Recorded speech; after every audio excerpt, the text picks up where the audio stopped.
Washington, we're blessed with some great seafood, and Puget Sound and the Pacific Ocean provide a lot of great products. And I always look forward to when razor clam season is open. I just enjoy digging them and sharing them with my family. So on May 12th, which was the last day of the season that I was available to go, I called my good buddy Bill Buchanan, who's got a beautiful 170, and we were airborne at well before even sunrise. 7:05 low tide, which means you want to be digging a couple hours before that low tide mark. Plus, I had to be back at Payne Field in Everett, Washington at 9 o'clock for a Cessna 180 lesson for one of my clients. So here we are, departing Harvey Field right at very early usable daylight in 97 Bravo. And it's about 4:30 local time.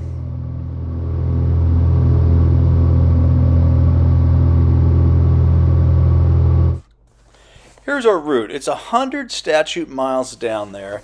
We take a slight dog leg to the left to give us some nice emergency landing options, and then over towards the beach. I really wasn't sure what we were going to find weather-wise, especially as we got down towards Olympia and the sun came up. I actually had filed an IFR flight plan and thought I had about a 50-50 chance that I was going to have to pick it up and use it to get down to Hoquiam. We're going to cut across just north of Seattle and down over the top of Bremerton, which is where we are right here in this view. That's looking back to the east over Seattle. So right now the weather's looking really good. Great view down on the Navy shipyards at Bremerton. The Olympics off to the west are looking gorgeous, but ahead of us, I know the weather's a little less appealing. Looking to the southwest right here, all the way into the far end of Ship Canal, Hood Canal, and the Puget Sound. Well, here as we come over the ridge that kind of marks our corner, we turn out towards the west. It's clear to the right up to the Olympics. Out in front's looking better. But this is the direction on the left side down to the south where the weather's coming from. But it doesn't look like it's going to be a factor for us. Cruising along happy. Here we are about 15 miles from the coast. See all the way out to the ocean. Obviously the weather looks great. Can't wait to get on the ground and get to digging. There's quite a few farm fields out here along the south part of the Olympic Peninsula, and there's a lot of logging roads and clearings, so quite a few emergency landing spots. But the last 5 miles before the beach, there's nothing underneath you. So we stay high and give ourselves all the option we can to get back to the few farm fields or out to the beach as far as the landing spot. There we go. Tide is out. Surf is rolling. As you approach Copalis, there's a couple big key marks. There's a big rock out in the water, and it really hides behind the ridges right until you get here. You can just start to see the rock there at the 11 o'clock position in this video. We're going to dive down through this notch, make a left-hand turn. I know there's going to be people out on the beach, so you want to give kind of an observation pass and a warning pass to them that, hey, yeah, this is the beach, but it is still an airport, and remind people that airplanes are operating.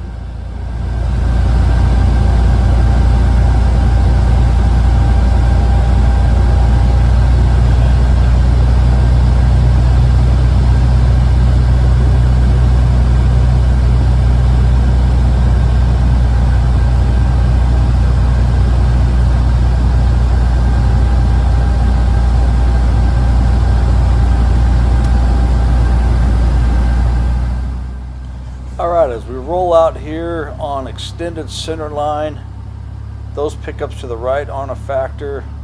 This one to the left could be. I see one more out ahead of us. Things I'm looking for now: people, dogs, driftwood, holes in the sand. We're over the landing surface here. Where the wet spots are, where the dry sand is, where the really dry sand is. That river marks the south end of the strip, so now it's just time to do a 180-degree turn back into land. A little bit of a crop duster turn, climb it up, start the turn, lower the nose, power can come off now, start to bleed some airspeed. Don't have to be too aggressive with it. Landing distance isn't critical here.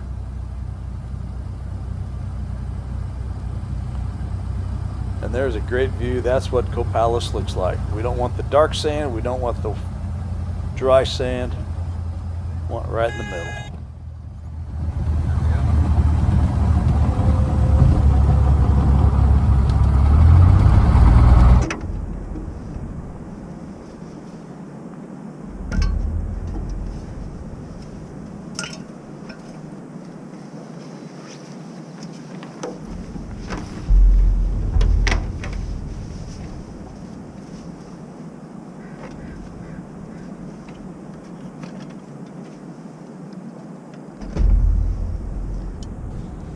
You never really know. You kind of got to overpack. Bring some rain gear, bring some dry clothes. Of course, got the clam gun, the bucket, the nets, the boots, and we've got some breakfast and a stove in there to heat things up if we need to. More rain jackets, but boy, today the weather is perfect. We're actually going to probably be peeling clothes off because once you start digging, you work up a sweat.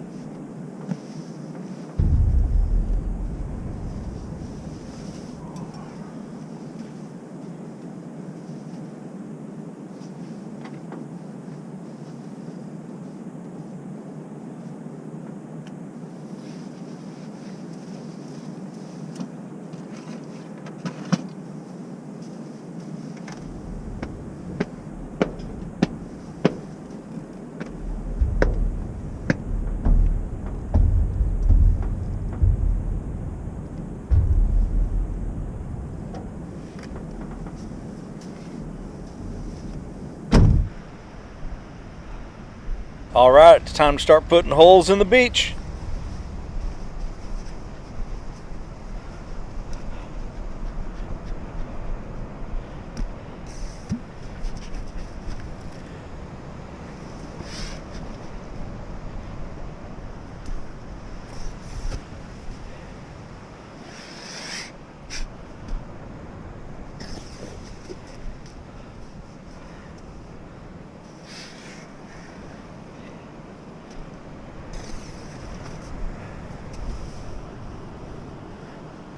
I have a little bit of a shorter gun here, so typically it takes about 2 digs to get to them.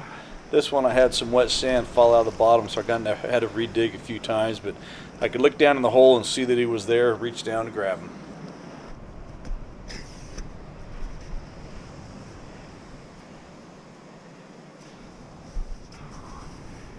This clam here was off to the side of the hole. The shovel actually ends up breaking his shell.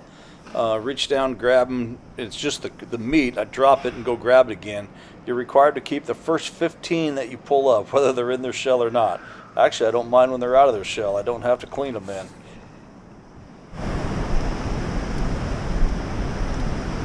They're deep. They are. I haven't gotten anything except on the second or third plug. I pulled it out and I saw a little baby one go zip right back down. I went, okay, I'm not gonna grab him.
Nice one.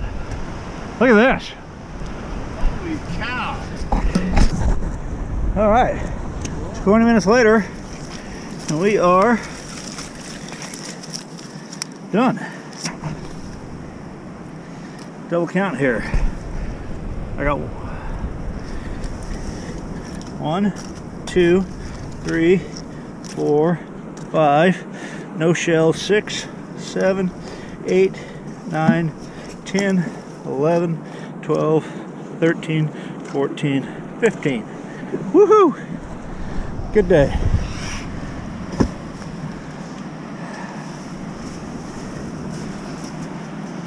He's in there. He's right here. It's on this side. Dig towards me. Don't go in right here. But aim it towards me.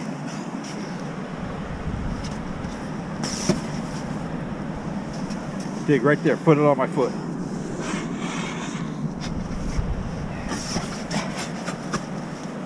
Now throw your hand down there, see if you can feel them.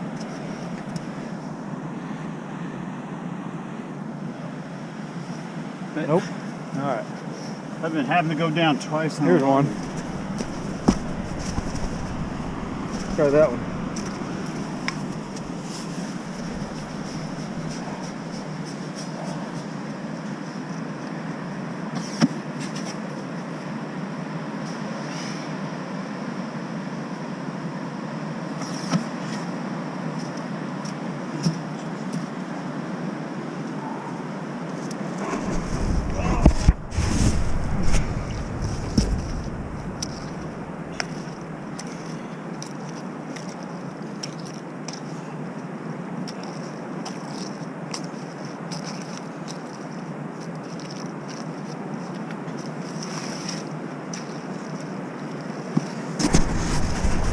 All right, we'll give them a little rinse. Beautiful day out here. 2, 3 pickups. There's the airplane. High overcast, calm winds, no rain. This is not what we thought we were going to get. I had an IFR flight plan filed because I figured I was going to get about halfway here and probably have to pick it up. But the Clam gods and the flying gods were with us today. Now let's see if I can get these rinsed off without filling my boots full of water.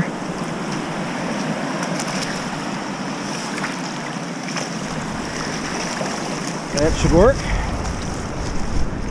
Good thing GoPros are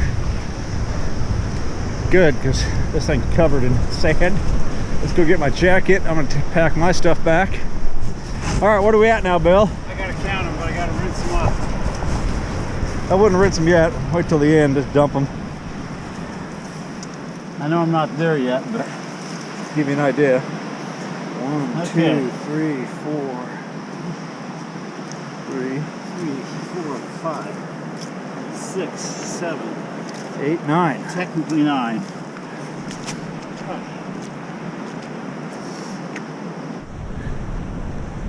Well, here's the remnants of everybody else digging.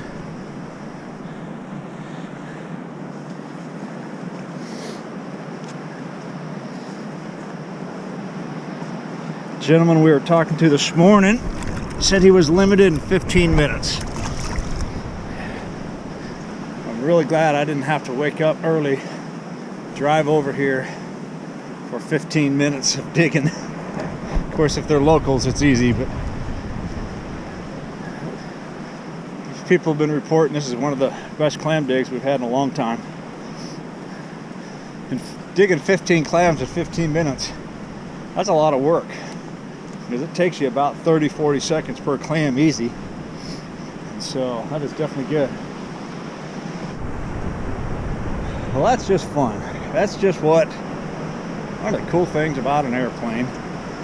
And you can come out here with any airplane. You could have 6-inch wheels and wheel pants, and if you land on the wetter, firm sand,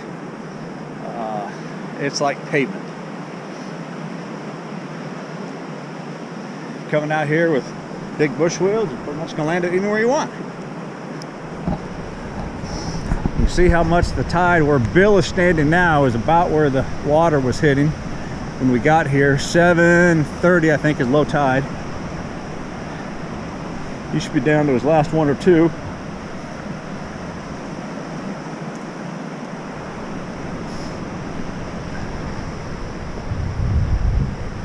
Weather just keeps getting even better and better.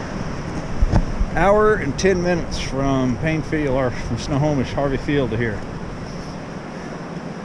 Really no headwind or tailwind, so we should have the same thing going home.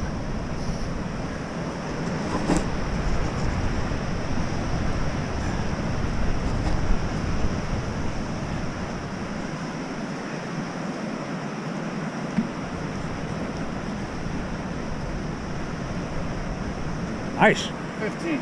15. Woohoo! What time you got? I've got 6:38. 28-minute double limit. For two old men that don't know what they're doing. I Not know. bad. I know. But, Let me go rinse these off. all right. Wetter sand right here. You can see how the 31's just made a slight indentation. Tail wheel is a good indication of what a small tire would do. And again, there's just nothing. Barely leaving a track. When you get up here to this firm stuff, right here, there is no indentation on that track. It leaves a track. But that's how firm the runway is up here in the dry conditions. Now, a little bit of trash along the high tide line, which kind of, when we take off and land, we kind of just find just to the ocean side of this trash line. We did a low pass down it, make sure it didn't have any obstacles on it, make sure there weren't cars on it, let people know, hey, this is a runway and we are going to land. Kind of use this log as my stay to the left of marker. And when we take off, we're going to take off just right down this, straight towards that vehicle. And if you look right there, you can see where I landed, turned off, decided where to park. Beautiful, beautiful day here. We're lucky to have a place like this, and I encourage any pilots to come out here. It's a unique one.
This shows a great view of just how broad and flat these beaches are up here.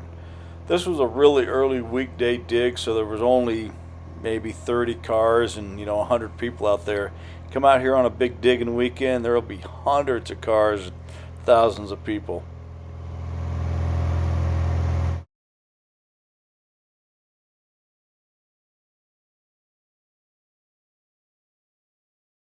At home, we had just kind of a little bit of everything on the weather. We had some showers, a little bit of lower ceilings, but it was nice off to the north here in the Olympics. Looking out ahead, as we came to the ridge, was kind of our lowest point, but great viz. Just had to drop down about 500 feet, stay below the clouds. And then once we got past the ridge out there at about the halfway point, things really started to brighten up. Sun was coming up. Here we're coming into the very south end of Puget Sound again.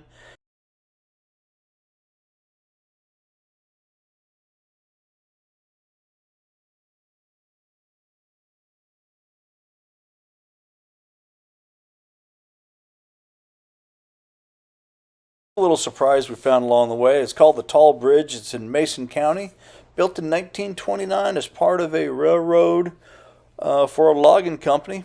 It's about 350 feet above the ground, 800 feet long, and now it's used for road traffic.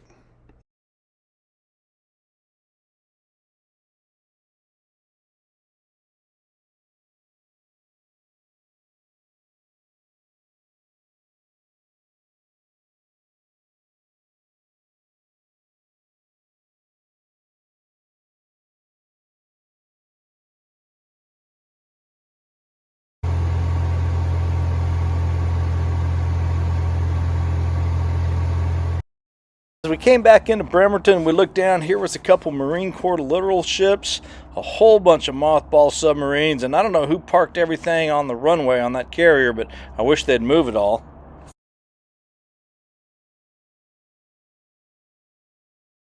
To the west across Elliott Bay into downtown Seattle as we get ready for crossing from Winslow to Fort Lawton. That's our lowest water crossing. Due to the Class Bravo airspace, we're down at 1,500 feet. It's about a mile and a half across, so you're really in gliding distance most of the way.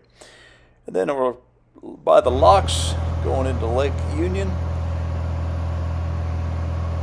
97 Bravo, tally 1, left, 11 o'clock, low, 1's engaged.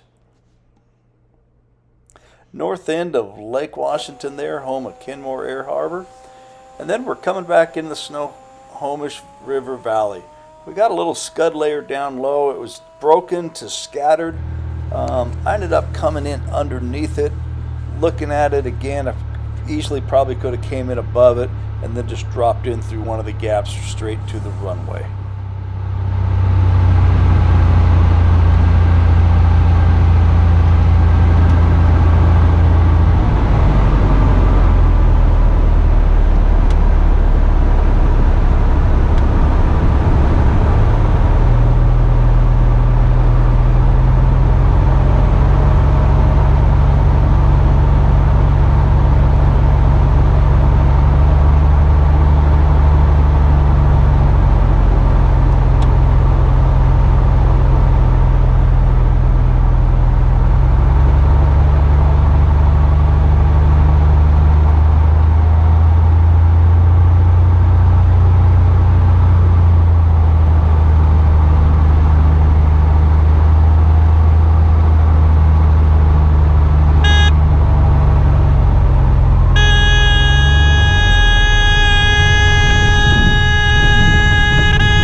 Well, that's what they look like, all cleaned up, getting ready to go in the freezer. We were home by 8:15. By 9 o'clock, I was enjoying this beautiful 180. Thanks for coming along, everybody. Hope you enjoyed it. Bill and Jughead are out. Where was Dakota, you ask?